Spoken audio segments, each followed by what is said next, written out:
Hello and welcome, everybody. We are back after months,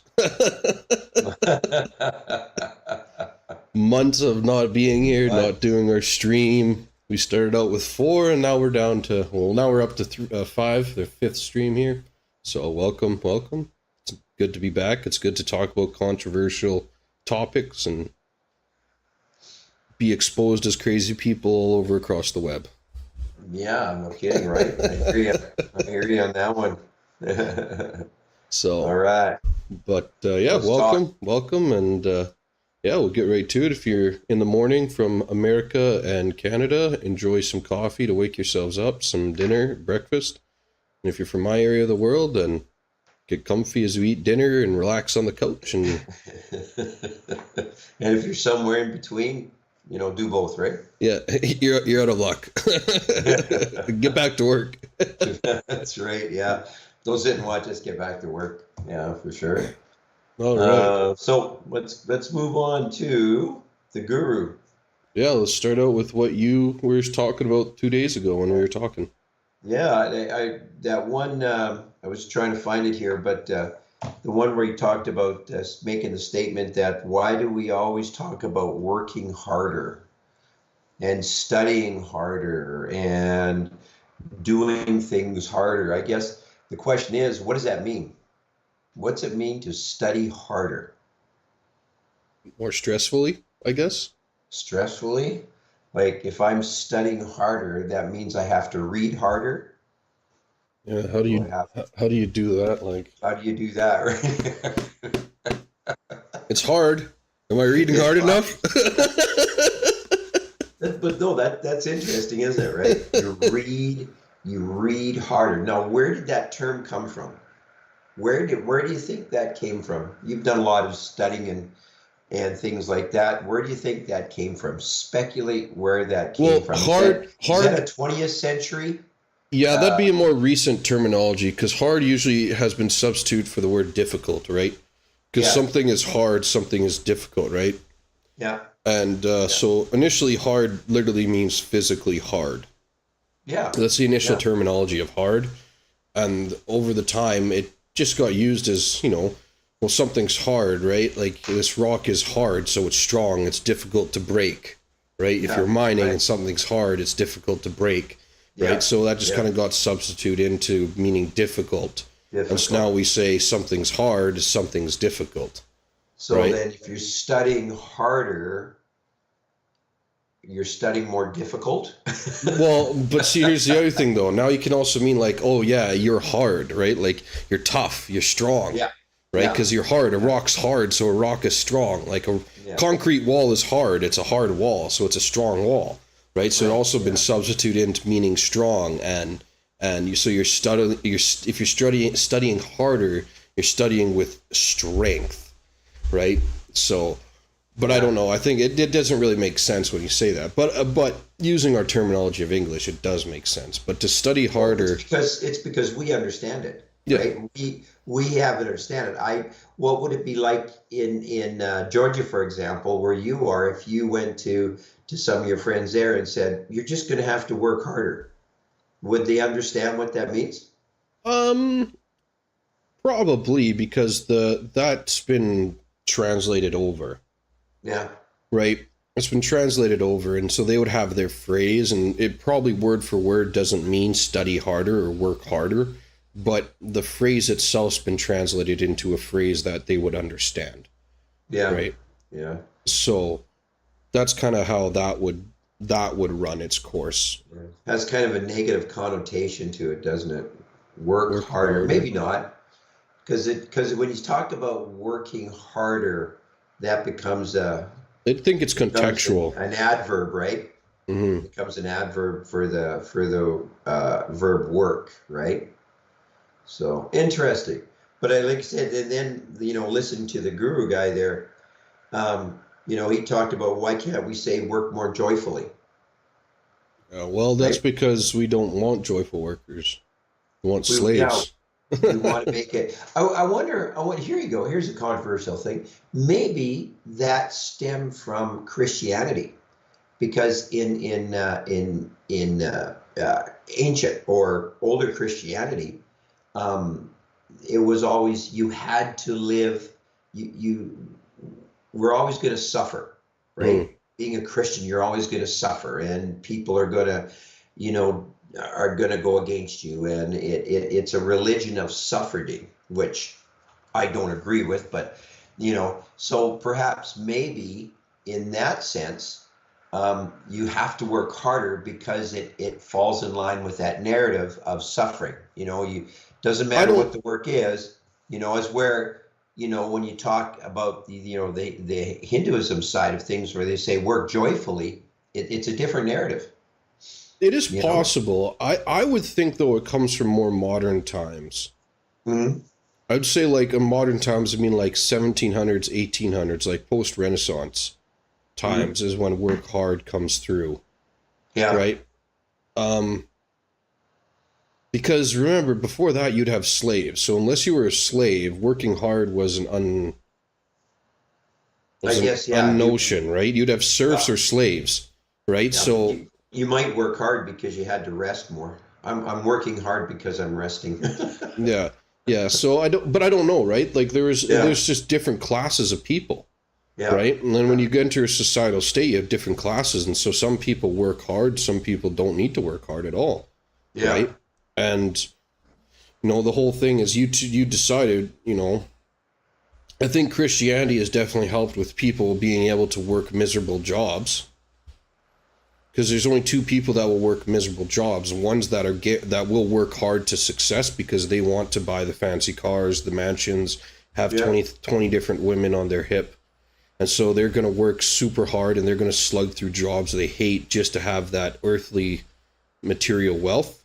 yeah. Or you have Christians that are willing to work hard and slug it through because after when they die, it's whatever, they're done for. Now they go to the glory of heaven, Right. right? Those are the only Yeah, two yeah, people that slug hard in life. Whereas, like, if you take a more Eastern approach, right, where there's reincarnation, karma, generational effects of karma, and all this other stuff, I would say that it becomes a lot less lackluster to worry about what happens in working in this life. It's more yeah, about working joyfully, right? yeah, yeah, yeah. Exactly. I see what you're saying. Yeah. So it's just And yeah, and we hear that often today. It's like, well, find something you love and then find a way to make money doing it. But I yeah, see people again. It's always the focus on money. As soon as you put money on something, you're gonna do what you love, and as soon as you put money on something, it becomes a job. And let's be honest, what a job is something that you're getting paid to do. Otherwise, you would never do it, right? If you truly love doing it, you yeah, wouldn't. It wouldn't matter if you made money or not, right? That's what yeah, hobbies are. People that have hobbies, they do it. Most people don't make money from their hobbies, so why are they yeah, doing it? yeah. Right? Well, it's Because because love they doing they it. love doing it, and some Yeah, people truly do get to the point where they do their hobby and then they start earning money from their hobby, but it's not because they were looking for a way to make money from their hobby. It was yeah, yeah, they were just doing their hobby and then it got known and then money started coming from it, which I think yeah, is yeah. different than finding what you love to do and then finding a way to make money from doing what you love to do. Because it's a whole new thinking, different way of thinking, right? Yeah, it's Different like way of thinking. an example. I like cooking, but I'd never be a chef. Yeah, yeah, Because yeah. if I, as soon as I Well, became a chef, I would hate cooking.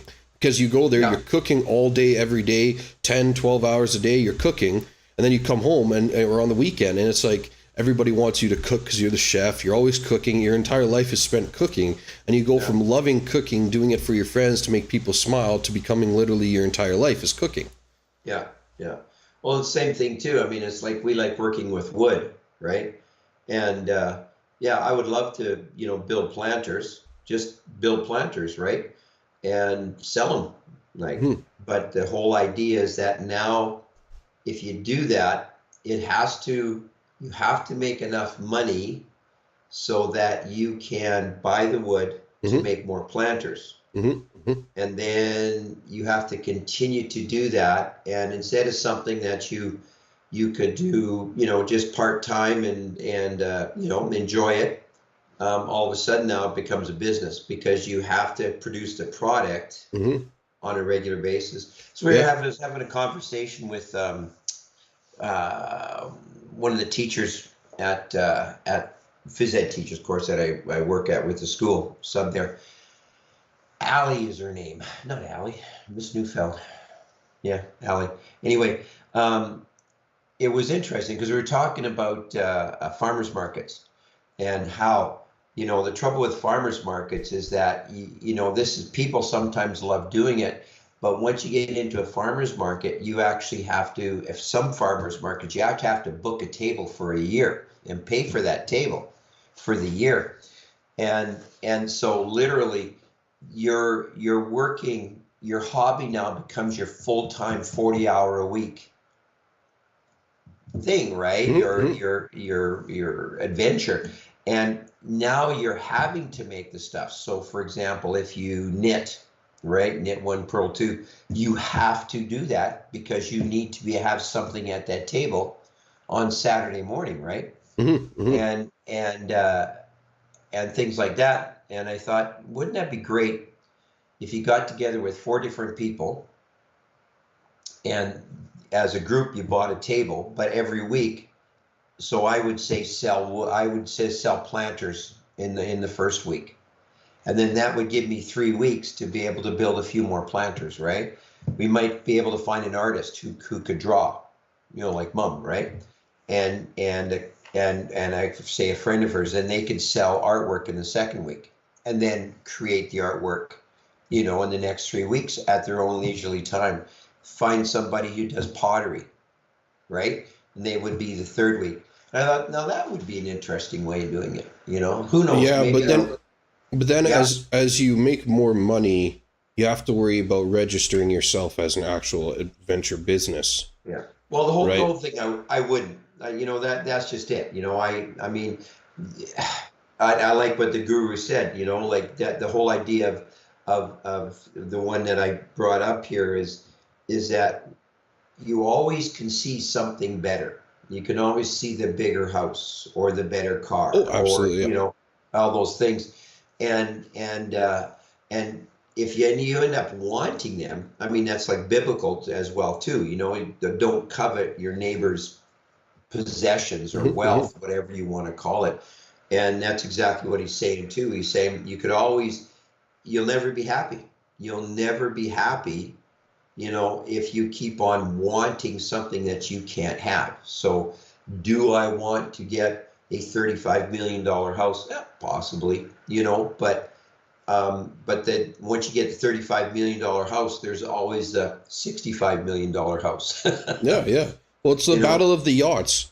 You don't realize that, I forget what it is, but it's something ridiculous, like 15% of yachts ever made actually go sailing around the world. The rest of them just stay parked because one millionaire buys a yacht, and then next week and the millionaire walks in and says, "Oh, you got a yacht? I'm going to go buy a bigger one." And that's all they do is they keep buy bigger and better yachts, and they never really sail them, right? No. And so you can wait. And some of these yachts are ocean-going yachts. You could actually sail them. Yeah, and a lot of them too. You can wait. They're like 10, 15-year-old yachts, and you can buy them for dirt cheap and actually have a yacht. Dirt cheap yacht perspectively, it's still like the cost of a house, right? But still, you could respectively buy a cheap yacht, buy a cheap yacht. Yeah. So that is true. It's like there's always something better. You can always get better, but you'll never. There is always somebody at the top, but everything else everything has a problem, right? There's problems everywhere in life where you go, and it's Well, take a look at some of these billionaires around the world now. I mean, Gates and some of these guys. Before we go with that, because I don't want to forget this. So I don't know if you heard the game study theory, or I forget the name of the study. I forget what it was called, but they took Monopoly. They had a bunch of people play Monopoly, and they did it with different bonuses. So they'd start people on an fair, even ground. Or they start people with 10% better, 20% better, 30% better, up to a certain percentage advantage, right? And what was interesting, to cut everything short, long, because I don't remember word for word the study, but interestingly enough, what they did was they found that people up to a certain percentage, I can't remember again what number exactly, but let's say 50%, up to a 50% advantage, the people that won the game thought they won because of their good skill, their good commitments, their good thinking, their good strategies. Yeah. Yeah. So even if they had like a 25% advantage over the other person, they still thought they won because of their skill. They didn't think it was because of the starting advantage at all. Really? Yeah. And so now you look at these billionaires, Elon Musk, Bill Gates, Steve Jobs. It's like Steve Jobs, I was watching a video of him talking about how he's like, the biggest thing people always fail to do is to actual do. People just don't start, they get scared, all this stuff. And also he said people are afraid to ask. He's like, you'll find that if you ask people, there are more enough people willing to help. And he's like, I remember being 12 years old and calling up this one guy, and I forget the interview. It's an old interview, and I forget the name of the guy. But this guy's a big shot in technology. Like the guy Steve Jobs calls up at 12 years old is a big shot in technology. He's not just some nobody that he called up. He's some big shot. And Steve Jobs calls him up. It's like, oh yeah. So if I call up Bill Gates is just going to help me out, right? Like he's going to be like, yeah, this is how you build a processing system to, compete against Windows. I'll show you exactly how to. No, Bill Gates, of course, they're never going to help you, right? It's because it's like Steve Jobs, Bill Gates, Elon Musk, all these rich guys, all the billionaires start with an advantage, right? Elon Musk's family had a mine in South Africa. Right? Yeah. Bill Gates, his family was rich.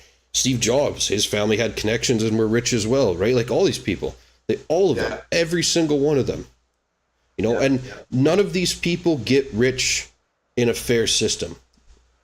Like there's not a single person that becomes rich in a fair system. Yeah. They're cheating the system somehow. They have insider connections. They go into the dirty areas of life, like, everybody, Andrew Tate, he was the big one, right? Andrew Tate got rich from webcam models, sex industry, the porn industry. That's not a very honest industry. And he did some shady things with taxes at the start, not registering companies up to a certain percentage amount, according to his words. Now, he may have just been saying that for clout, but who knows? But according to his words, he was doing some tax thingies. But he did it with the sex industry, right? So pretty much legal internet prostitution is what he was doing. And it is legal, so you can't fault him there. But it's like, it's not really fair and it's not really honest. It's not like this. It's not like he started as a plumber. Did 4 years of school in plumbing, then worked for $20 an hour, and then $25, then $30, then $35 an hour, then got a house, then slaved for 10 years, saving up enough money, then started his own business, and then worked his way up. And then by the time he's 65 years old, he's finally got enough money to, be a couple $100,000 there rich, right? Have a couple $100,000 a year. No, he didn't do it that way. Nobody ever gets rich doing that, right? No. So, well, they always exploit the darker side of things, right? I mean, even if you look at Trump and all the other, Gates and Jobs and all these guys, what did they exploit? They literally exploited people to get to where they're at right now. Good or bad? I'm not. Yeah, well, and Trump, I'm not going to argue that, but they exploited people, right? Yeah, Trump was successful. He started out with $1 million loan from his dad, which I'll always say, like, you can't take away from the credit that he actually built something. Like, he built multi-billion-dollar business from $1 million loan, which is still pretty impressive. But it's like it is less than 1% of the people. So statistically, 0% of the world's population becomes a billionaire from hard work, with their hands in the ground, hard work. Oh yeah. Statistically, 0%. Everybody that becomes a billionaire knows somebody, has connection, has multiple connections, knows people, and gets drastic help from somebody else. Yeah. Well, then family, right? Like you look at some of these billionaires, the top 1,000 billionaires in the world, right? They didn't earn it in this century. They earned it over a couple of generations, so money just begets money, right? And away you go, Yeah, when and that's, it's amazing. I was listening to one guy talk. Maybe it was the guru guy. I can't remember who, but they're saying with the advent of technology, he's like, what capitalism does is a disgrace to humanity because when some new technology comes out, you know what you can do is you can buy that new technology, yeah, charge the same amount for your yeah, product, keep the workers working for you, but now only have the workers work half the time. yeah, yeah. Instead of having Or, workers work full hours, they can work half the time. So you keep a solid, and this not doesn't only just help.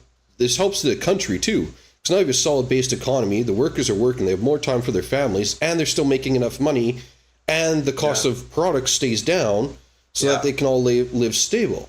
But yeah. what That's what I what say. Your production costs go down. So even if you keeping workers doing things full time, if your production costs come down, then your profits go up, right? The only thing you're changing is your production costs, right? Yeah, well, but your production costs would only come down as if you got rid of, if you reduced the workers' hours, which you could still do, and you'd gain a little bit of profit. But Yeah, what they want to do is they get the piece of machine and then they just fire everybody and have the machine do the job, and then they yeah. make more money personally. Well, then that's the thing, when you talk about AI and stuff like that, like, holy cow, I mean, what's going to happen? I mean, take a look at car manufacturing. They used to employ, when Ford first started, hundreds, probably thousands of people on the assembly line, everybody Mm, doing their thing. And now you got robots to do it, yeah, yeah, and so you didn't need all those thousands of workers, right? And you're going to get to the point where AI can handle everything on that production line. And all you need is really technically, you just need technicians to keep the robots running. yeah, And in that sense, how far can AI go? yeah. Well, AI will be able to go all the way. I think once it becomes truly self-sufficient, Oh yeah, like, self-aware, yeah. it's game over for humanity in its Oh man, sense. yeah, Um, but But even as it stands right now, before we even get to the scary mumble jumble of doomsday with AI, right now the biggest problem is where does legalities come in? So a yeah, company that creates the AI, can they hold ownership of all products created by the AI? Or so for example, my photos, I yeah, paid the company to buy tokens so I could create photos with their AI. So that means I should be the legal owner of these photos yeah, because yeah, I'm buying them. yeah, Right? But where does that go? Like, how does that work? It's like Chat GDP, right? Chat GDP says you can't use it says that they still hold intellectual property over everything Chat GDP says. But it's like, no, that shouldn't be the case because if it's my idea, if I say I want a story written in a dystopian world on Venus with Martians and laser swords and blah blah blah blah blah, X Factor, X Factor, X Factor, and then all that does is take my ideas and write out the in between. How is right, that their intellectual property? It was my idea and my intellectual property. I just used AI to yeah, fill in the gaps. So yeah. it causes a whole bunch of legal schwackness that is like is just crazy. I don't Well, like, understand. yeah, maybe they'll get over it like GarageBand. Apple's GarageBand. You can actually create music and sell music, but you have to give credit to GarageBand, to Mm, Apple, right? So you just can't say this is me. You have to give credit to GarageBand, right? At least that's what I think it is, but who knows, right? I'm not sure. But yeah, you're right. I know. And that's the scary thing about AI. Like, holy smoke. I mean, I was seeing those pictures that were generated yeah, I was like, wow, So what's going to happen? Like, so now a true author of a book doesn't have to write the book, right? It can just, here's the ideas for this chapter. All the author has to do is lay out like we used to do in school, right? When you're writing a report, you'd start with your outline, and here's the introduction, and here is what I'm going to do in this section. Here's what I'm going to do in this section. So all now an author has to do is just write out those outlines, and then input them into this, AI mode, and it writes a chapter for you. Yeah. right? Well, exactly. And Exactly. then you could go through it and you may change a few words here and there. You can edit it, but you did no work at all, no imagination involved in creating your own story, No, you I would know? still say you still had imagination because you would still get the setting. You'd still have the Yeah, but you wouldn't wherewithal. have to, for example, the Wheel of Time series, which is an awesome series. You know, in that Wheel of Time series, like some of the descriptions, you know, who wrote it? Robert. Anyway, can't remember now. Some of those. Hang on a second here. I want to find out the Wheel of Time. Wheel of Time. Wheel of Time. Wheel of Time. But still, you can always edit it afterwards too if you're reading along and you don't Yeah. like something, right? You'd have free range to edit the AI's writing. So Oh yeah. I wouldn't say there would be no imagination in it. Robert Jordan. I would say that there was definitely reduces the need for fantasy Yeah, thinking. but the thing is though is that when you look at the Wheel of Time series, that's one of them. You take a look at, big novel series where the authors actually had to think about and create that vision, that uh, you know, all the details in their head. The AI can come up with those details, and yeah, you could edit it, but probably for the most part, when you look at those, you could say, okay, yeah, that sounds okay, and that sounds okay, but maybe I'll add blue here instead of green, or whatever the edit might be. But I think it takes away from uh, the truly gifted authors, you know, who can create Well, those images, I right? don't think AI will beat a truly gifted author anytime soon. If we don't put hamperings on AI, then definitely one day it will. Oh Um, yeah, it'll come. It'll come. There's no yeah, question about that. and humans are stupid. What we normally do is we create a problem, and Yeah, then we know we should say, well, we should probably stop doing something before bad happens, or probably change it so that bad doesn't happen. But we never do that. We yeah. always react. We're reactionary creatures, not proactive creatures in any sense of the Oh, words.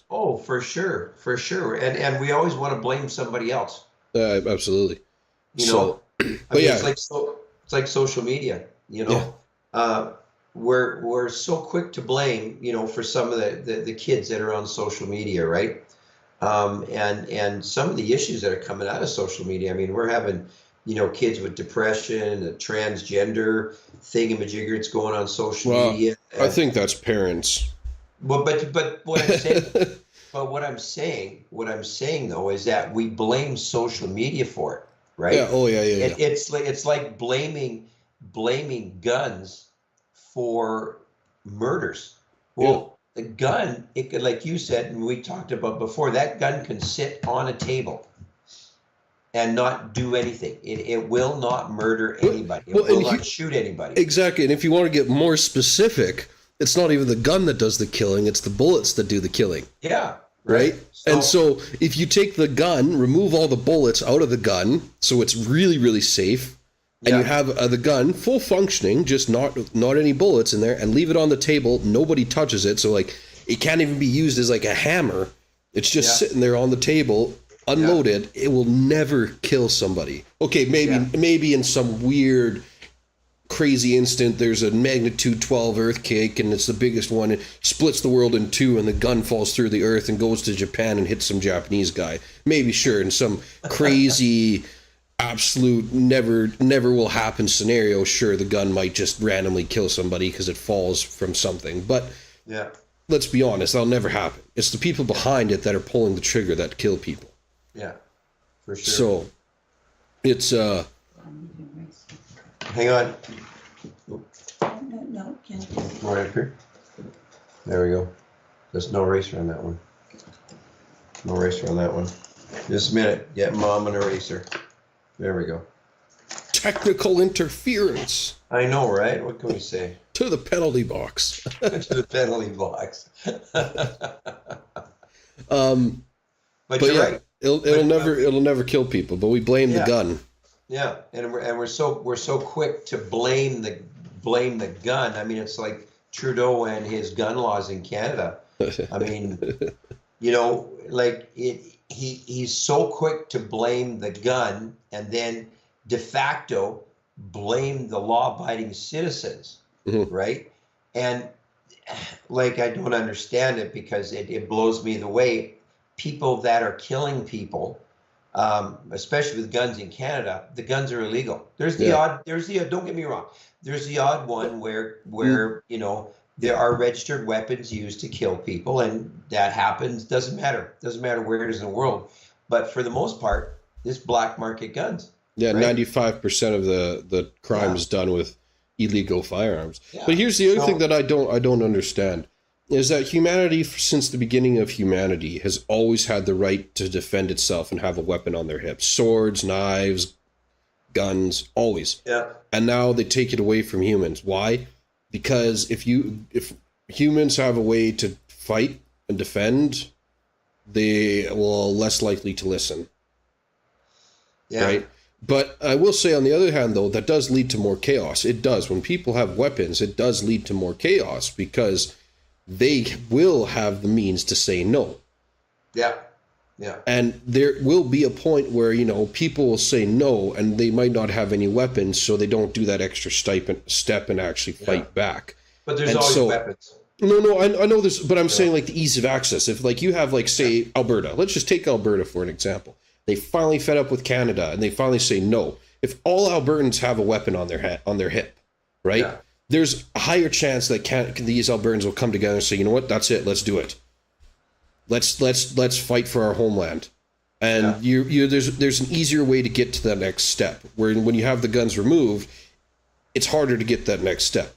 That yeah, next step will happen eventually. Like yeah, let's not fool ourselves. Humans will always go to that step when the time comes, and yeah, so it will happen.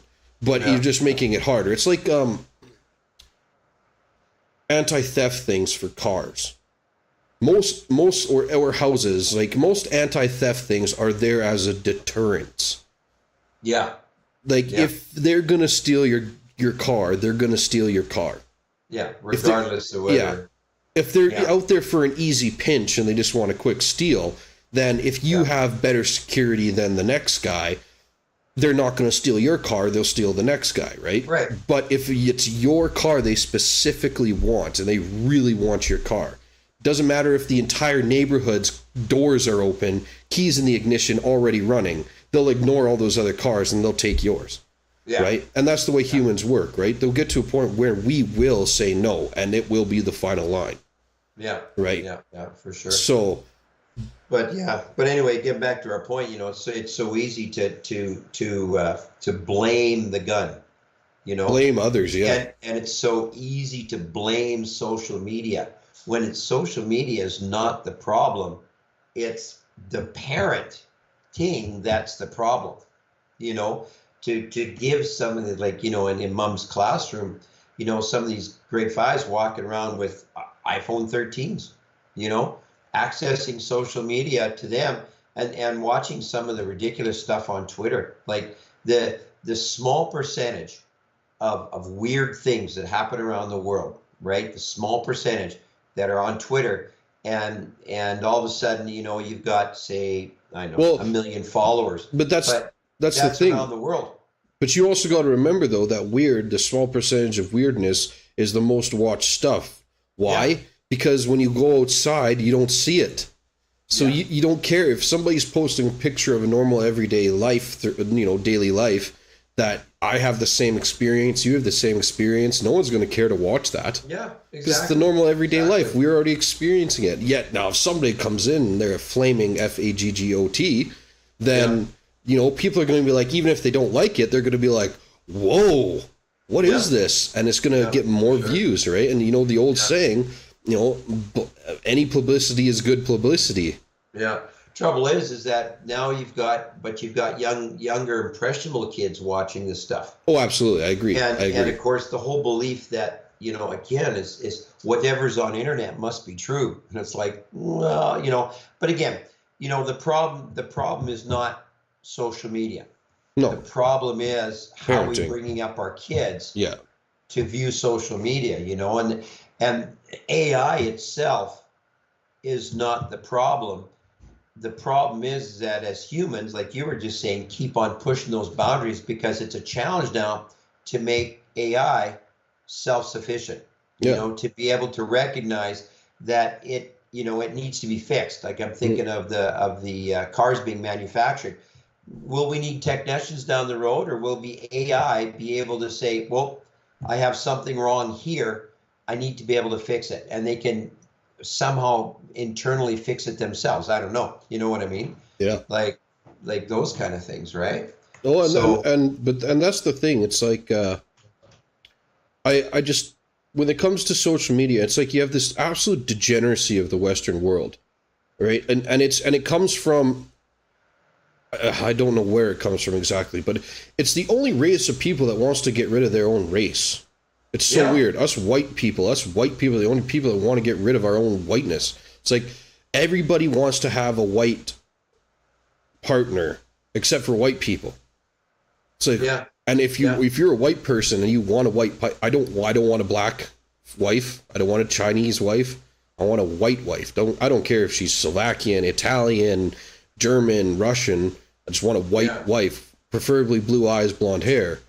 Oh, now I'm suddenly a Nazi and I'm suddenly a evil person for wanting that. yeah. It's like you're a racist. It's like, okay, yeah, I am a racist actually. I'm practicing the aspects of my own race. I'm not a prejudiced. But isn't that amazing? You want to choose. You have a choice, and you're not you're not going out and publicly humiliating any other race of people, right? I call stereotypes a stereotype, and it's a stereotype for a reason. No, but what I'm saying though is that if you go and say no, I would prefer to marry somebody who's white. Your choice, Oh. right? You're not humiliating anybody else, no other race. You're just saying I want to marry somebody who's white, but yet all of a sudden now you're transphobic or you're racist or over a choice, right? Yeah, there's. But yet, it's okay for some of these races to be able to say, we were watching The Voice last night, and some great talent on The Voice. And this one gal, she's a black singer, and she said she looked up to this other black singer as a role model for, black kids getting up in the business, right? And I thought, if we were to say that as white, if we were to say, I look up, say, whatever, I want to be an aspiring country artist, and I say, that I look towards, say, well, they had Reba McEntire on there, and I said, I look towards Reba McEntire, a white country singer who's done it all, da da da da, and Blake Shelton, a white country singer who's, just a star in that, I'd be considered racist, right? Yeah. As where it's okay if you're black to recognize that there's mentors that are black, right? You're not racist, right? And those kind of things. So that's where we kind of get the backwards thing, What else? Oh, squirrel. I was listening to the thing about, first of all, it was about all Walmarts that are closing in this one area of Chicago, right? And they've already closed in Portland because of all the shoplifting and stuff that's going on, and they're losing tens of millions of dollars, and they're closing them now in Chicago. And so the citizens are mad at Walmart because Walmart's closing these stores because of theft, and they're losing tens of millions of dollars, right? Yep. They were losing tens of millions of dollars before anyway, so they're just saying because of the theft that's happening, and that nobody is being charged for it, and because they were losing money from before, they're closing the Walmarts. And now the people, of course, instead of blaming where they should be blaming, this guy was saying that they voted the mayor in. These people voted the mayor in that is literally still defunding the police in Chicago, and those kind of things, that they're blaming Walmart now for not staying in the community because now these people have to travel to other communities to get medicine, to get clothes, to get food. And so they're blaming Walmart. So they're saying, no, Walmart should stay and continue to lose money so that you can support us. And it's like, no, but that isn't how things work. Yeah, but it's like going back to what you're saying about social media and the whole Western degeneracy. It's like the wokeness, and you hit it on the head. Trans, it's always trans everything, transgender. You're above genders, right? And how and words, like, because I like English and I like languages, and I like words, and we talk about words and like racism. Like anytime you add an ism in the English language, it means to practice whatever it is. So if you're a racist, you're doing the practicism of racism, right? So racism is just doing the practice of one's race, right? Prejudicism is to be prejudiced against other people, right? You know, multiculturalism is the practice of being multicultural, right? And so that's all an ism is, right? Like socialism, capitalism, right? Communism. All these isms are just the practice of doing whatever the word is. So when you're a racist, it's literally just means practicing your own race, doing things that are cultural, racial appropriate to your own race. And it's not a negative term in the slightest, right? But we switched it to a negative term over time because being a racist meant in a white man's world, if you're a racist, you don't really care about other cultures. Because if you're a white man in a white world and you want to be a racist, you're doing your own culture. So that doesn't allow for other cultures to come in and spread their things. So in a country like Britain, France, America, Canada, where immigration was really high during the neocolonialism, post-colonialism days, immigration's really high in there. If you're bringing in all these other people, there's no way that they can have their own race in a racist country. And again, I'm not using racist as a negative term here for anybody watching. I mean it like practicing one's own racial ideals, racial concepts. And if you're a truly racist country in that way, right, doing only white things because that's what your country is, or only French things because you're French, it's really hard if you come from sub-Saharan Africa or from China or from South America to fit into France if you're not their skin color, you're not their culture, you're nothing like them. And so over time, it's become a more negative inherent term, which originally it was prejudiced. You were prejudiced against these people. Right? But then nowadays, though, we can't even use typical stereotypes. Right? Like it's like, wow, like I can't even use why does a stereotype exist? Right? A stereotype exists because common events continue to occur. And that's where a stereotype comes up. But we and I think Jordan Peterson talked about it too. We stereotype people because it's a defense mechanism, right? That's the first thing that we look at when we meet somebody that we don't know. You know, for example, you know, if you've had issues with a particular race of people, and you've had issues or you've heard about issues or whatever, then when you run into those people, that stereotype becomes a defense, right? And it becomes a cautionary defense. You're not racist. And it doesn't even matter about race, right? It's like if I see don't care who you are, you're black, white, yellow, in between, red, green, purple, or orange. If you walk into a bar and you got some weird devil satanic looking tattoos or like skulls and crossbones and weapon tattoos on your face, I'm going to think you're a no good person. You could be the nicest person in the world. You could be honestly the nicest person in the world. You can absolute saint. But because of the things you have on your face, I'm not going to give you the time of day to talk to you. I'm just going to be like, I'm just going to stay clear of you. And that's a stereotype. It's a defense mechanism, right? Exactly. So now if I go to Detroit, it becomes cautionary. If I'm in Detroit and I'm walking down downtown inner city Detroit and I see a black guy with his pants around his knees and the dreads, and you know, I'm not going to even give him the time of day either. Not because I don't like black people, but because I'm in downtown inner city Detroit, where you're probably going to get shot from a black person. because of being white, because they are truly prejudiced. They are truly, in the modern terms, racist. Those black people in downtown inner city Detroit are truly racist. They hate cops and they hate white people. Yeah.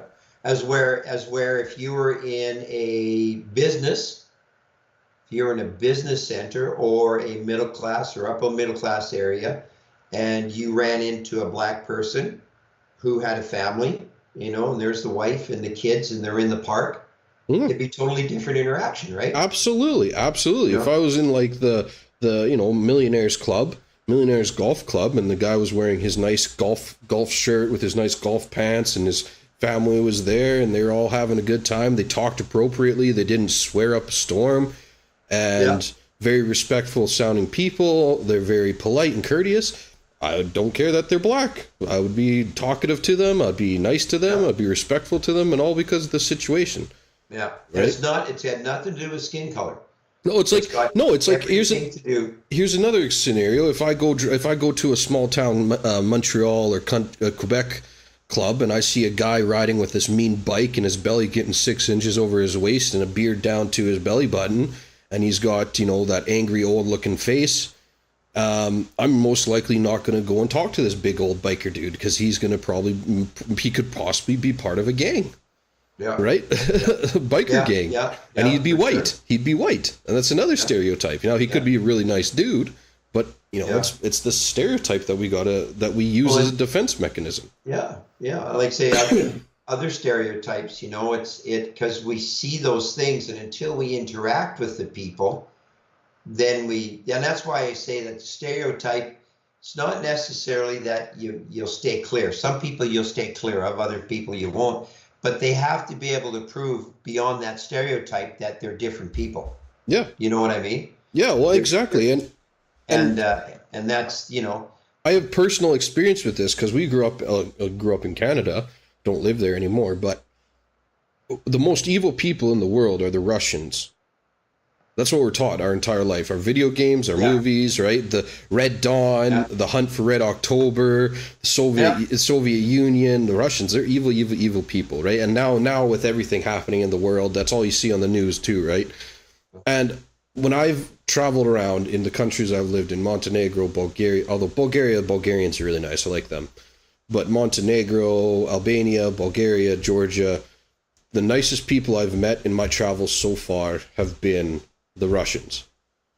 I met a group of Russians in Montenegro, super friendly, super nice. I met a group in not in Albania. I met a group of Russians in Bulgaria, very friendly, very nice people. But again, Bulgarians are really nice as well. I like the Bulgarians. In Georgia here, everybody I pretty much interact with are from Russia or Ukraine. So I met a little few from Belarus. Belarusians are nice as well. Right? Don't interact with pretty much any Georgians at all, because my interactions with them have not been the greatest. but that's just it, though. That's just it, and it's so my stereotypes got flipped on their head, right? Because I go from thinking, like evil Russians want to conquer the world, they drink vodka, violent, fight, always angry, to no, they're actually like normal people. And I do mean that as like normal, like they care about work, family, and that's it. That's all they care about is work and family. They want to work and they make enough money to have a big family, and then once their work and family problems are solved, then they like to drink and eat, and that's what they do. That's how they go through life, and then when it's their time, they die. That's pretty much the Russian way of life, and to me that's so normal. Whereas you go to the Western world, it's like, well, Jimmy wants to be called a girl now, so you got to call her Jane. It's like, no, Jimmy is a boy and he's 13 years old, so he doesn't know what he wants. He's Jimmy. Yeah. Right? Yeah. And so that's what I mean about degeneracy of the West. Like I've been to both areas. I've been to both areas. So when people always say, well, that's Russian propaganda, I'm like, no, I've lived in Canada for my entire life, grew up in Canada, and then I leave Canada, and it's black and white. Like it's almost black and white, a little bit of shade of gray, but it's drastically different. Yeah. But the thing is that again, when you look at the Western world, You know, we talk about freedom and democracy in the Western world, and yet, it's nothing short. We always look at China and say, "Oh, it's a dictatorship." Look at all the things they're doing. And so, well, take a look what's going on in North America right now. Yeah, I mean, well, with Trudeau's bill C-21, like restricting, what's going to be shown, on the internet. Like, yeah. if that's not a dictatorship, I don't know what is. I find it so funny because I teach English as my job, and I do conversational practice for people wondering. And so I talk a lot. That's all I do is I talk to people. And I have a lot of students from China. And it's amazing. The thing is, everybody everywhere is the same. There's people that hate their way of life. There's people that like their way of life. And there's certain countries, right? Like people that don't like living in China. There's people that love their Chinese way of life. Russia, Ukraine, France, doesn't matter where. Everywhere, it's the same, right? There's people that like communism, socialism, the way Canada and America are going. There's people that love Biden, even though they know he's like literally retarded. Like he's a demented person. Straight through and through, he has hardcore dementia. But there's people that still love him for that. And other people that hate him for that. It's the same everywhere in the world. But one thing that my Chinese student brings up, he's like, because he's lived around the world, one of them, and he's like, I go to a small-time village, and a small-time village for them, by the way, is like 1 million people. Yeah. And he's like, in these small-town villages, I don't see people sitting on the streets begging. It's like, yeah, there might be people that are living poorly, but they live together with their family. They're in a house. They're in shelter. They might not be eating a lot of good food. They might only be eating posh and hash posh and all these other bad dishes, right? Or hot pot. But they're not homeless on the street shooting up heroin. He's like, go to what is it? San Diego. Go to San Diego, go to Los Angeles, go to Vancouver. He's like, what do you see? Portland, Oregon. He's like, Detroit. You see people shooting each other in the streets. You see people laying there having gay sexual relations in the parks, shooting up heroin. He's like, you don't see that in a small rundown village in China. He's like, so call China what it may, but he's like, we don't have these disgusting issues. And I was like, hey man, you don't have to convince me. Well, no, and that's just it. It's again, we're not looking to fix our own problems before we start to interfere with the world, and I think more and more. Well, we know for sure on the international stage, even more leaders now are looking at North America, Canada, because Trudeau is now known as a dictator in a democracy. I mean, I can't believe how this guy is able to be so narcissistic.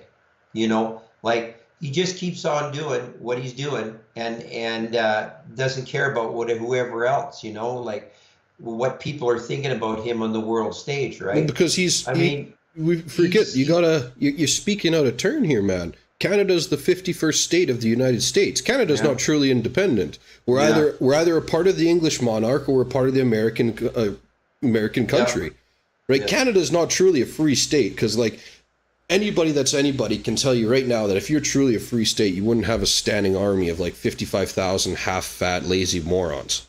Yeah. Like the Canadian military, like you could fart and the Canadian military would disappear.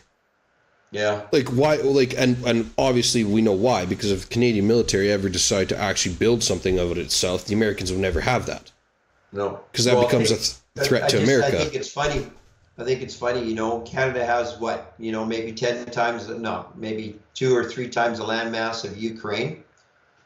And Ukraine was able to put together 300,000, well, less now because obviously they've been killed, but 700,000. They had a 700,000 man army at the start of this, and we don't know what their numbers are at now. But a lot are dead. But no, Canada is like more than just 3 times the size of Ukraine. Canada's huge. Yeah. It's the second biggest country in the world, and we only massive. I think the last numbers were 65,000 standing army. Oh, I thought it was 55,000 standing. Yeah. So. But still, like, there's no way you can ever do anything with that. So Canada, but like, if you read your passport as a Canadian citizen, it doesn't say the Canadian government grants you permission to travel the world. It doesn't say that. It actually says the Crown gives you permission to travel the world. Yeah. Right. Yeah. So we're still owned as a Canadian. You're still owned by the British monarchy, right? Which the Americans don't like because they want to own you. So what did the Americans do? The Americans just went and owned England, right? Yeah. So here we go. Oh, no, go back. Cancel. Canadian Armed Forces are a professional volunteer force. Yeah, because they're not drafted. But they get They're paid. no, but they're not drafted. Volunteer means like you're not right. drafted. You're not conscripted. 68,000. Is that land, air, and navy, or is that just land? That's land, everything. air, and navy. Yeah. Okay. Yeah, with approximately 27,000 reserve. So 100,000 soldiers. That. Yeah. Just absolute. Yeah. But it's funny. I love it. We'll take a short break here, but afterwards I want to talk about how I find it funny how any country that talks about going traditionalist family values has become this symbolism right wing extremism. Yeah. And yet a person like Trudeau is accepted, or Biden accepted, or UK government's accepted. Oh, hey, reconnecting. All right, perfect time. We're going to take a break, everybody, and we'll be back Okay. right away. 10. Yeah. 10-minute break.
And like that, we're back. We're back. Yeah, All scene right. transitions.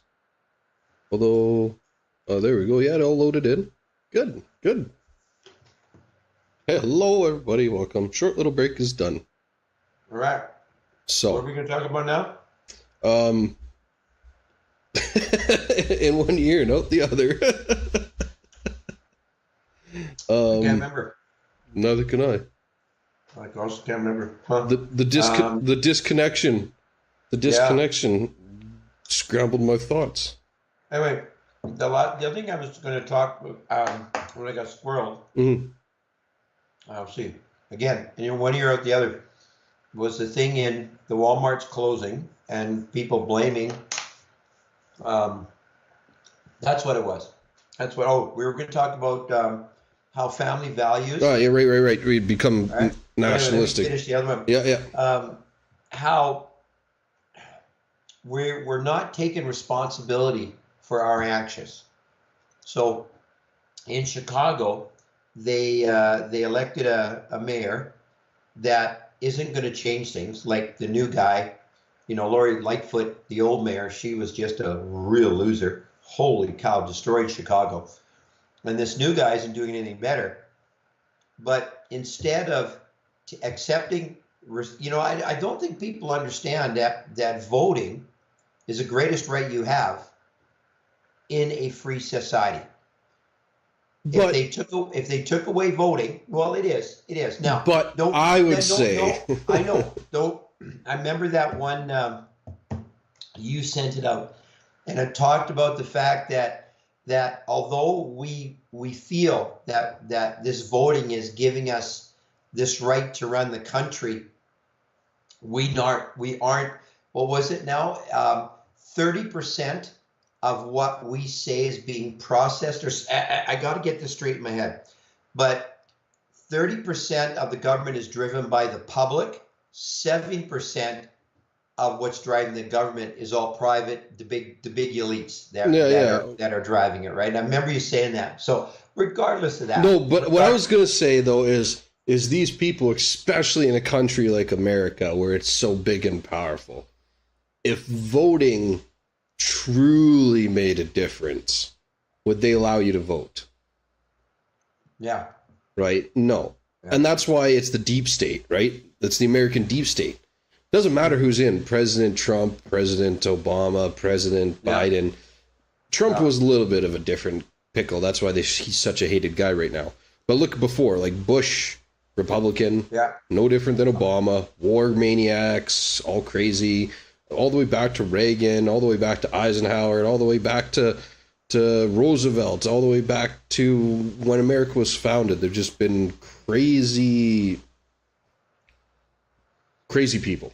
And it's all the deep state. It's a deep state, right? Well, that's it. And as much as we don't want to say America and Canada, to an extent, is not a police state, America is a police state. Yeah. I mean, it really is, My favorite. Trump's biggest, I'll finish on this. Yeah, go ahead. Trump's biggest mistake was he didn't fire enough people. Yeah. Exactly. My favorite thing that everybody says is, either it's you watch too much of Eastern propaganda, Russian or Chinese or whatever propaganda. Yeah. But the other thing that I find hilarious is it's like they always say, "Oh, they lie." It's like, how? Why? Well, the Russian government always lies. Chinese government always lies. It's like, well, okay, where do you get your information from? Oh, the American government. Yeah, it never lies. Yeah. What? You can't. Have you ever heard of the Monroe Doctrine? If you want to talk about peace, America is the least peaceful country in the world. It's the most devastating country. It's the empire of the time, right? Like the British Empire was a horrid thing. Unless you were a true British citizen, then it was wonderful for you, but it was horrid for the rest of the world. It was suffering and despair for the rest of the world, right? Every empire it's good if you're the core citizen of that empire, but if you're a fringe citizen or you're outside of the empire, Genghis Khan, the Roman Empire, Alexander's Empire, the Persian Empire, the American Empire today, doesn't matter, every empire. if you're not a core citizen, life's suffering in hell because of the empire. Yeah. Right. But then again, it shows you even in those empires, the power is so the feeling of having that power is so encompassing that they are willing to kill their own citizens to maintain that power. Yeah, but you know what's even all more through history. Yeah, all but through history. you know what's even more scary and sad is you're willing to lie and not accept the truth. Yeah. Just because you don't want to believe that you're part of the bad.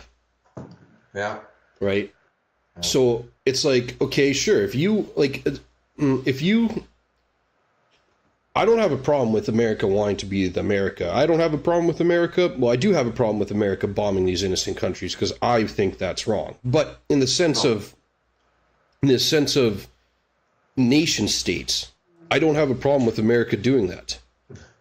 It's America's what America wants to do as the country. That's what America wants to do. Then that's what it wants to do.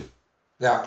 That's fine, right? Like, and it's powerful, so it can do that. The big guy, unfortunately, can pick on the little guy until enough little guys get together to beat up the big guy. That's what kind of how life works, right? Yeah. So I have no problem in the sense of a nation state, America doing all these horrible things around the world because that is what America can do and that's what it wants to do.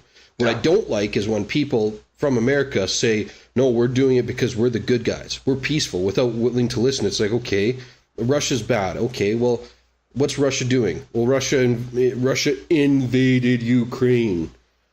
Okay, well, what about America and Iraq? We've 100% proof now that everything you said to go into Iraq was 100% a lie. We had everything, even during the time the UN didn't give you permission to go into Iraq. You went under as a free sovereign nation invading another sovereign nation for national security interests halfway around the globe. And if you don't condemn your government and you don't condemn your military and you don't condemn your military industrial complex for doing that, then what type of American, we need them to be safe. It's like, no, you should get rid of them. You should be defunding your military to bring it down to a reasonable size for in-border protection. You should be closing down all international bases. You should not have a single military personnel stepping outside of your borders. If you truly cared about what you were doing and you thought what you did was wrong in Iraq, Afghanistan, Libya, Syria, Cuba, I could go on for days, Vietnam, North Korea, all those countries. If you think what you did there was truly wrong and despicable, Yemen, then you should be protesting your government to get rid of your excess military, which, heck, let's be honest, you'd have trillions of dollars then to give to your American people and make your people at home live better. But you get rid of your military and just have them never step foot outside of your country. Yep.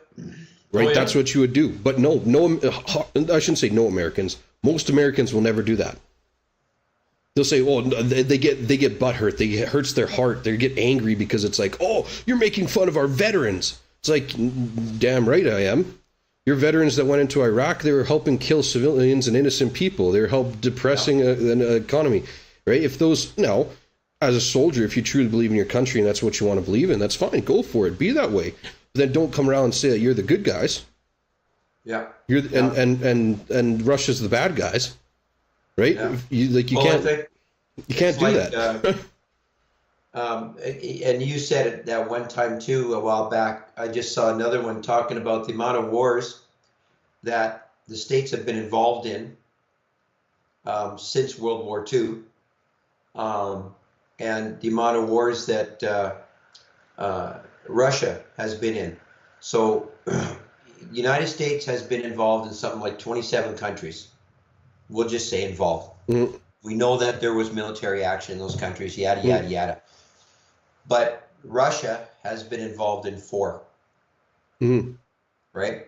And they talked about the fact that since World War I, United States, because of their bombing missions, are directly responsible for killing 21 million people. Since World War II. Since World War II. What's that? Since World War II, not World War I. Since World War II. in their pursuit of freedom and democracy, right? Just carpet bombing and stuff. And Russia, of course, quite a bit less, like under 1 million or something like that. And then they talked about how United States went in under their own volition, and Russia, I think, was always asked to come in. Yes, except Right. I think the Soviet Afghan war. In Crimea, they were asked to come in Crimea When because I think they were. I think because of the Nazis, right? in 2014, yeah, in 2014. See, people don't realize Crimea people voted, like, but see, this is the thing. It was a referendum. The people voted. They voted. The Crimean citizens, like, it was Overwhelmingly. I think if I remember correctly, like 72%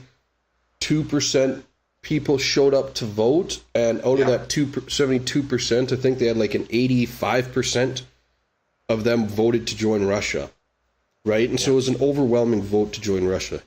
Immediately, the day that was announced, Russia went through the whole formal declaration on the international stage. Obama said, it doesn't matter. They lie. It was done under gun. Hillary Clinton said people were getting raped in lines and forced to under gunfire. People were getting executed if they didn't vote for Russia, which I believed at the time. I thought, yeah, evil Russians. Fast forward to when the Donbass votes in their referendum. Bella, my friend, she drove all the way into Russia for a weekend just to vote, because she's from Donetsk, just to vote to join Russia. She wasn't forced. Nobody forced her to drive from here in Batumi 12 hours forth. I think it was 14 hours to Krasnodar. Or no, she went to, not Krasnodar, she went to Rostov-na-Donu. And nobody forced her. No one came to Batumi to her house and kicked in the door with Russian soldiers and said, get up there and vote to join Russia. She purposely went there to vote. And she was actually on the news. She was seen signing a paper on the news, so she's famous now.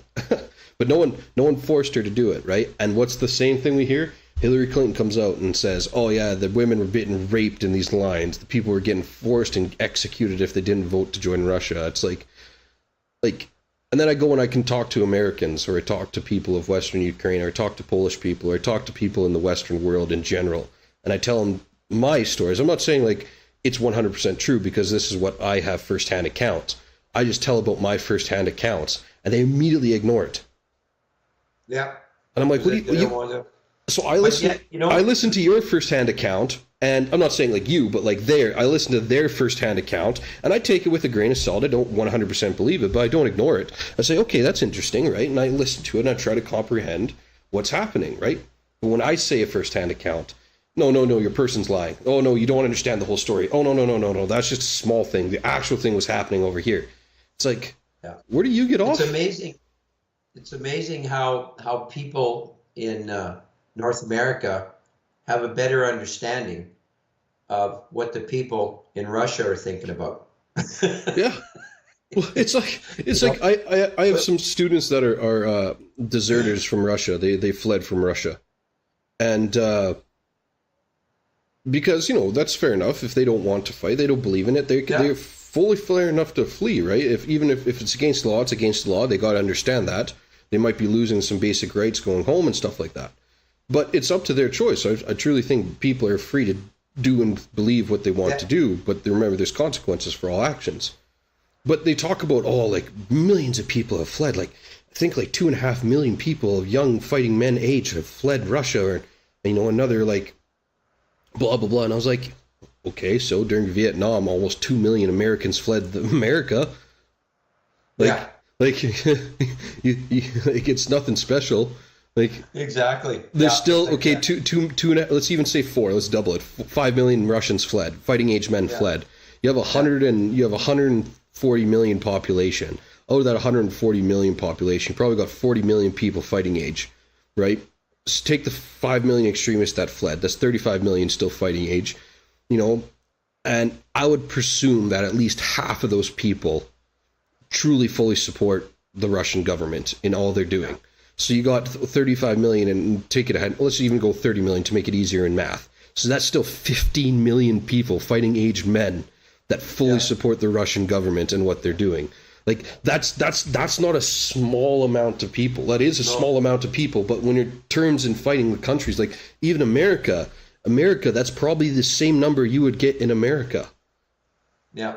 In a certain circumstances. Yeah. But it's amazing how it's okay. We'll ignore the fact that we had 2 million people dodge the draft when the United States was talking about it for Vietnam, but it's not okay for the Russians. Yeah, exactly. The whole idea that we filter, I remember watching, clips that you sent, and of course, I'm listening to the Alexes and stuff, and they're filming, or what's his name from Russia, secret agent. Yeah, Mike Jones. Yeah, and he, and him going and actually filming where they're the lines of people wanting to enlist. Yeah. The waiting lines of people. You'll never see that on Western media. No. Because they don't have waiting lines of people at recruitment offices, They have to resort to drag queen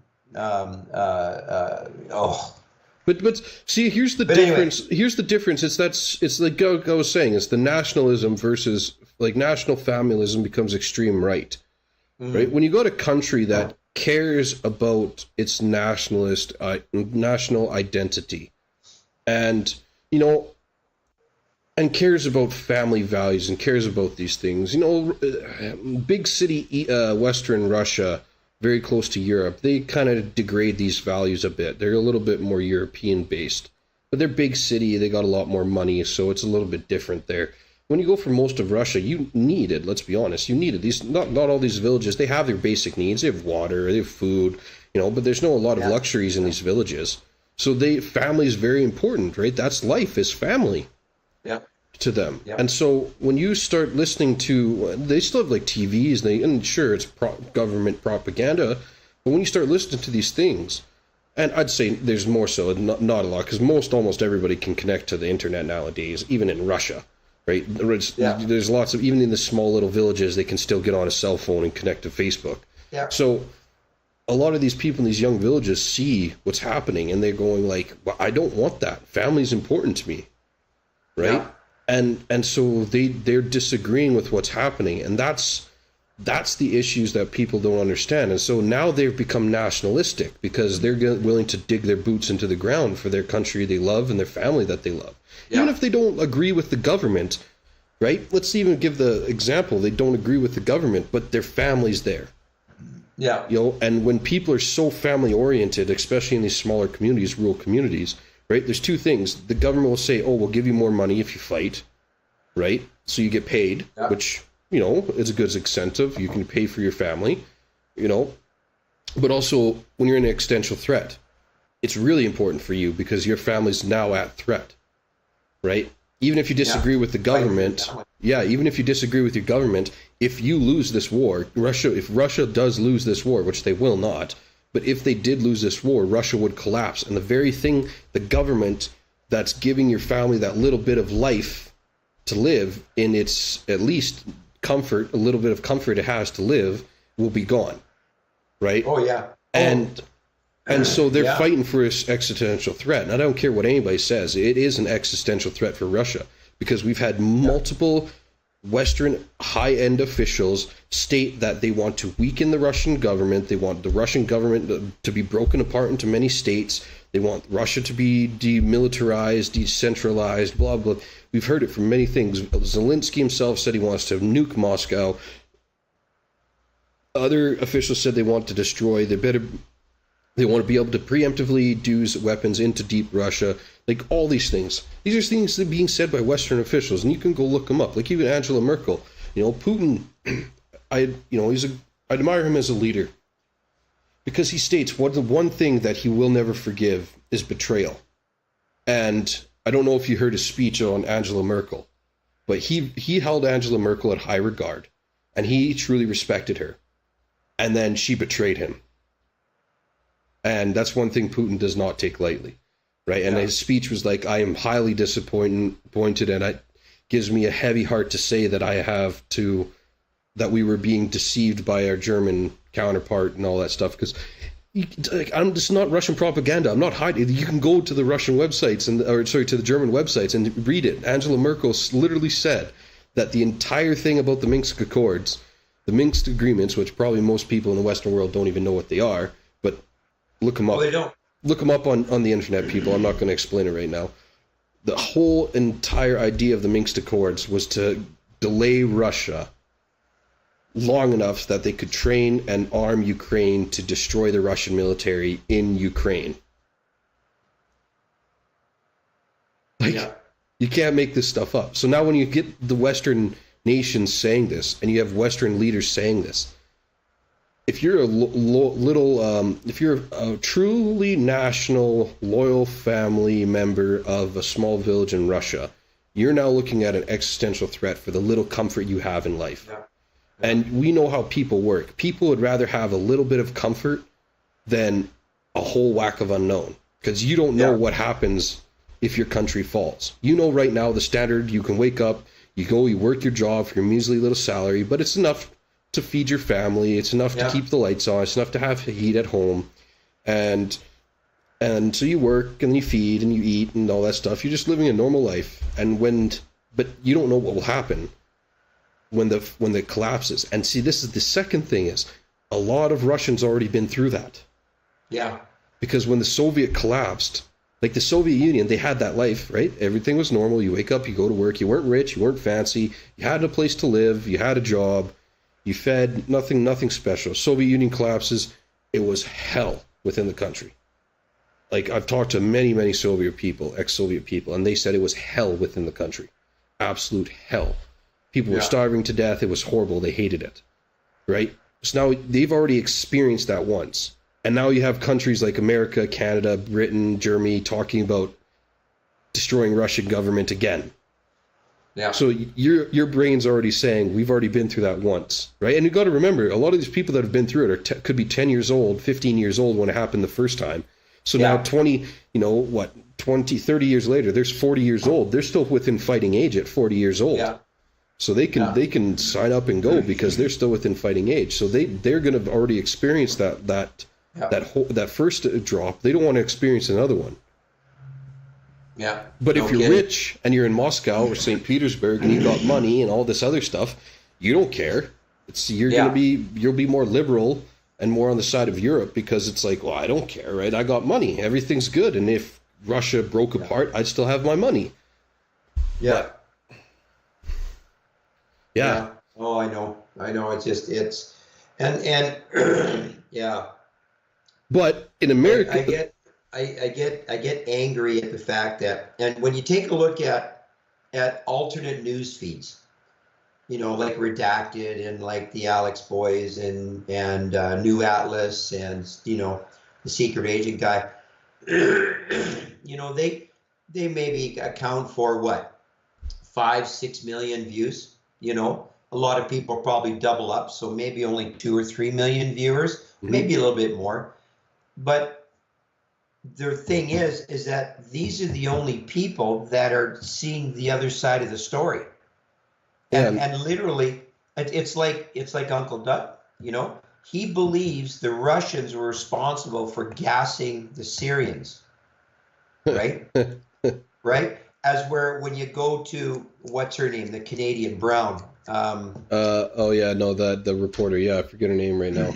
Anyway, and she's the one that uncovered the fact it was the Americans that were directly responsible. But yet you can't argue with Uncle Doug. Well, he honestly believes it was the Russians that did it. Because he doesn't want to be on the side of evil. No one does. No one wants to be on the side of evil, right? So that's the other guy's fault, right? And that's the whole issue. But that's what I'm saying, if and we do such a good job at being dictators of news. We're not going to show that other side unless you go hunting. What I love, sorry, you brought that up. What I love though is that it's like you got a guy like Uncle Doug, And you talk about, I don't know, the vaccine, they'll be like, yeah, the government lies. You talk about COVID, like, yeah, the government lies. You talk about this transgenderism, yeah, the government's awful, the government lies. He talks about gay LBQT, oh yeah, this racialism, oh yeah. But then, the government lied about Russia. No, the government's telling us the truth. It's like the government's lying on every other specter of news you're watching, but then this one thing you watch, you trust the government 100%? Yeah. The rationality there doesn't make any sense whatsoever. And it's like even I imagine talking to Uncle John there. When he basically said no, all Russians should die.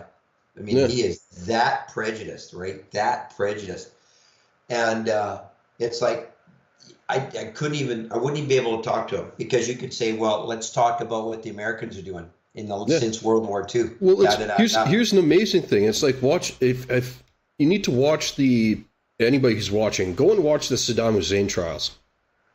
The trial of Saddam Hussein, the leader of Iraq. Before they even killed him, he was in his thing. He's like, well, did they find any weapons? No, there's no weapons here.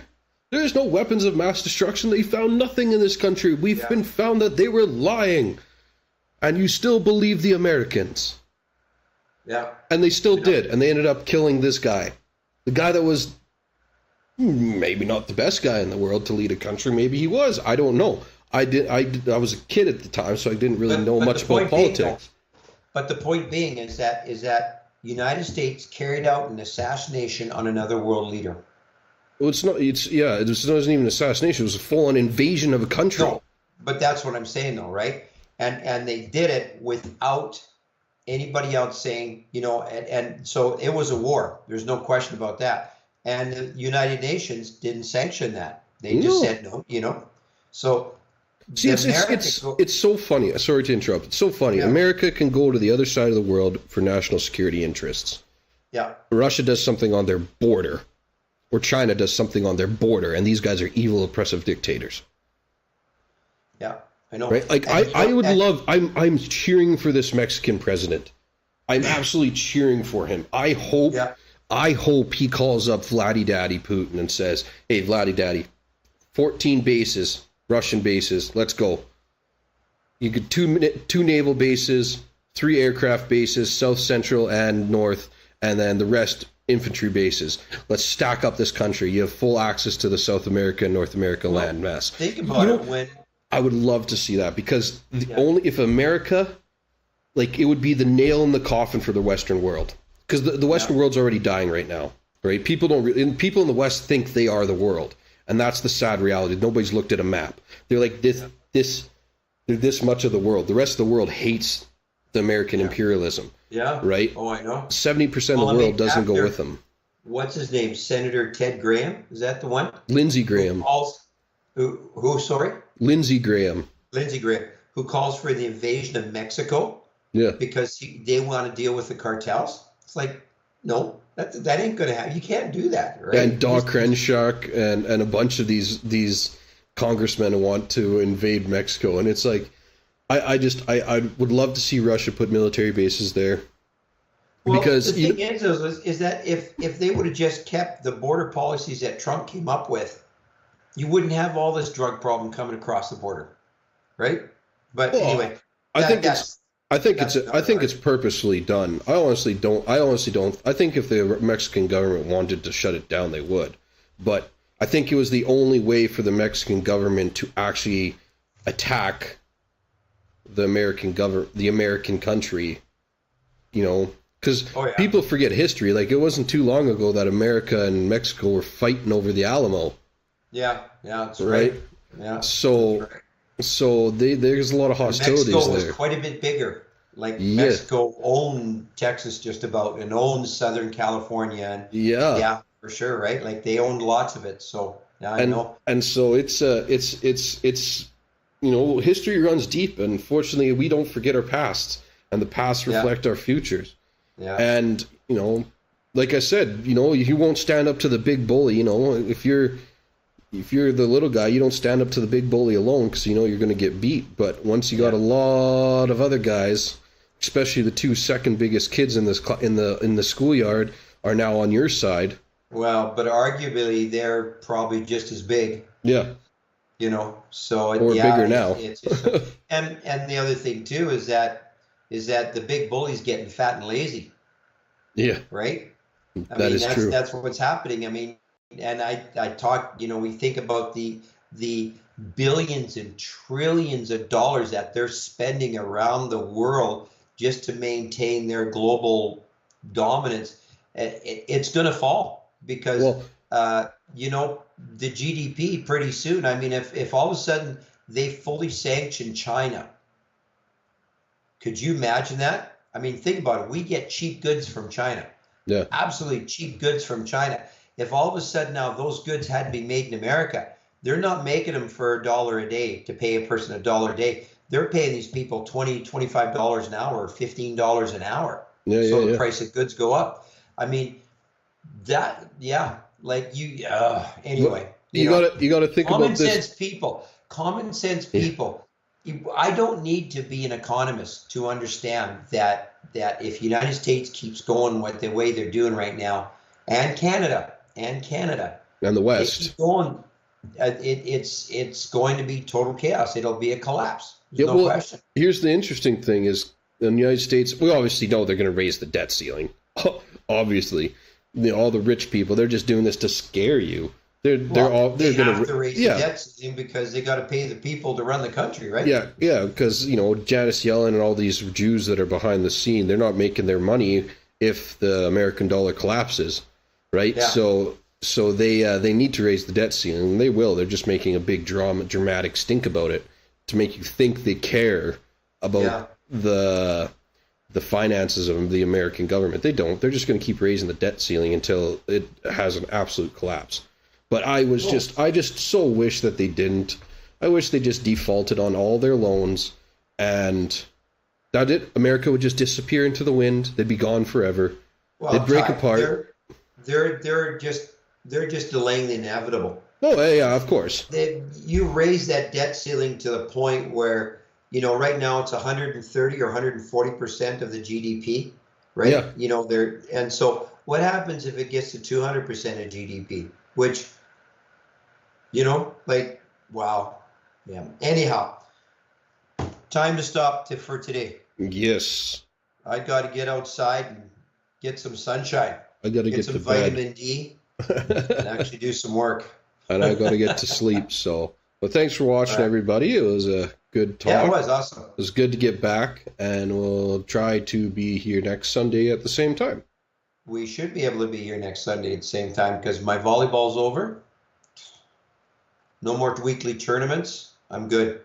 Awesome. All right. Well. All right, son. Love you. Love you too. We'll talk again. See you later. But the stream will be on next Sunday. All right.